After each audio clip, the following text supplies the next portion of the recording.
What they're doing is they're begging our souls to return and reincarnate, wanting their material lives. And we are so convinced to think that remains of any species of whatever being is okay to exhibit in museums and photographs in walls around the world so others can gawk endlessly, stealing the soul from their bones. And again, it's locking us within this realm of, for in perpetuity, for forever. And they don't want us freed, we know that. They want us as dead men slaves in torment to the system.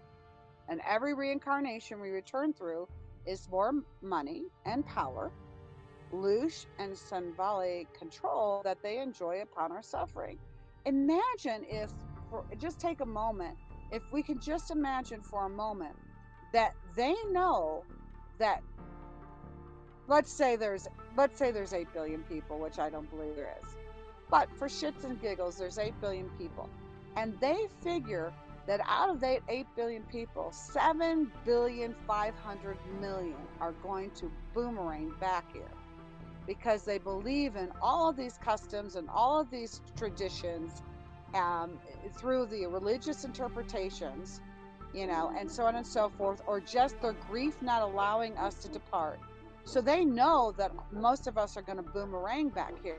So been talking about law the last two pod conversations, but what if they are not only building trust based on the life that you're living now, but they have the future, knowing that you're going to reincarnate, also tied up, placing the shackles of money and religion and all these different ideologies and governments and so on and so forth, knowing that this is not a one trick pony. This isn't a one time rodeo.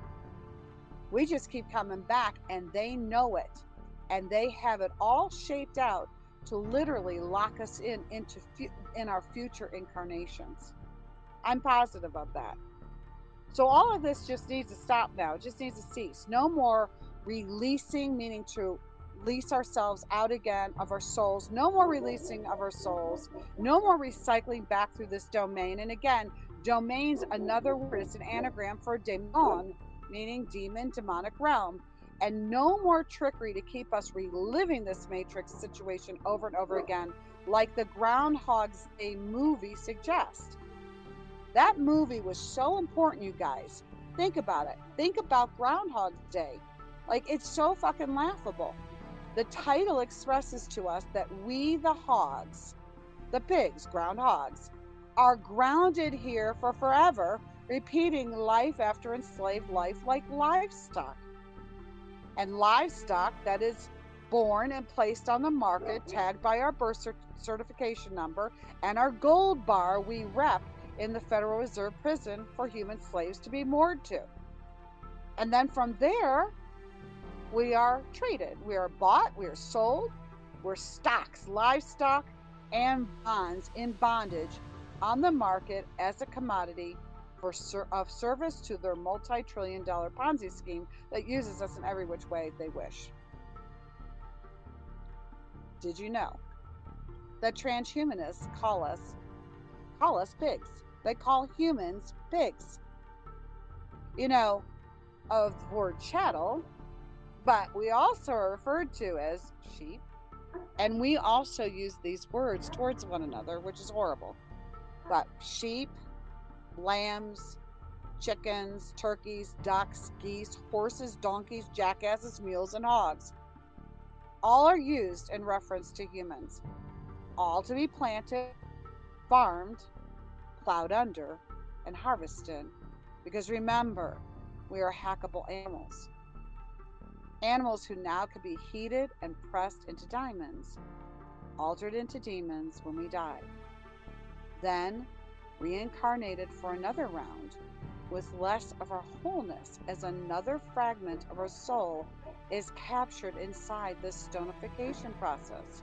And if we go ahead and we go back to review of the mud floods in Tartaria and the meltology and all that, talk about the faces and the animals, mountains and caves and caverns, all stonified. They were stonified, you guys. They were created. They were taken and they create this land. So whomever those beings are, I will not call them my ancestors. I don't know that they're my ancestors. But whatever beings literally were stonified by technology to create this Gaia that we're living on, that we're meant to ground to. So if we ground to the earth, we're putting our feet and we're grounding to the souls and to the death that existed here before. Because this is a cemetery. This whole plane of existence is just a mind cemetery.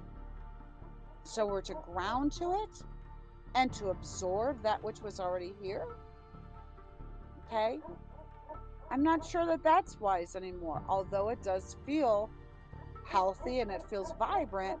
But we have to understand that stonification is very old technology, just like dustification is technology we watched with 9/11. They have much technology. Diamonds is just a way to get us stupid, ignorant people to take our grief and our trauma from the loss of our loved ones and turn them into a diamond. You say, we could say, well, that's only 12 cups of ashes, and I'm only taking 1/4, but that 1/4 is a part of their soul that's being placed into this diamond that's forever. Diamonds are forever, right? This is a real problem. This evil has demanded that we reincarnate eternally through the karmic guilt atonement program until we are uploaded into the AI internet of all things to be mind and mind controlled forever and ever and ever and for always.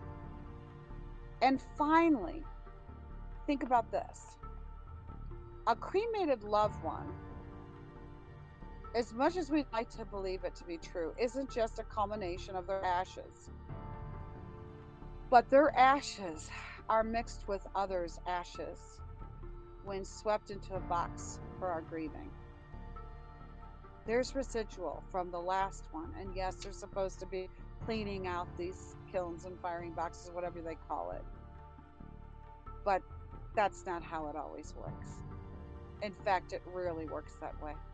And so when they're sweeping in the body of the ashes of our loved one, other ashes are getting in there. Okay, and that is a capturing of souls into, okay? So there's a lack of purity in the corporate cremation process. We're blending our ashes with ashes of others. So let's say they sweep Aunt Dorothy or Papa Joe or, whomever into the box, and that's put into an urn. And we decide to take out a 1/4 cup of the ashes and send it through the mail to this company to turn our loved one into a diamond. It doesn't necessarily mean that all the ashes of the loved one is in that diamond, but it could mean that perhaps somebody like your local dentist, or that the doctor is giving all the poisons from the COVID shots, or somebody who actually has demonic, attachments to them, or a serial killer is pressed into that diamond with your loved one. Can you imagine that? Can you imagine what that would be for your loved one? Because everything is energy. So don't think I'm making something up. Everything is energy, you know? And lots of this energy doesn't necessarily mean it's supposed to commingle with that energy. Not all energy is resonant energy. This is a serious problem. So, anyways, they're going to go ahead and they're going to compress, grandpa or grandma or whomever, your spouse or your child, and they're going to compress it into this diamond. And these creatures are laughing at our stupidity, our naivete, and our gullibility.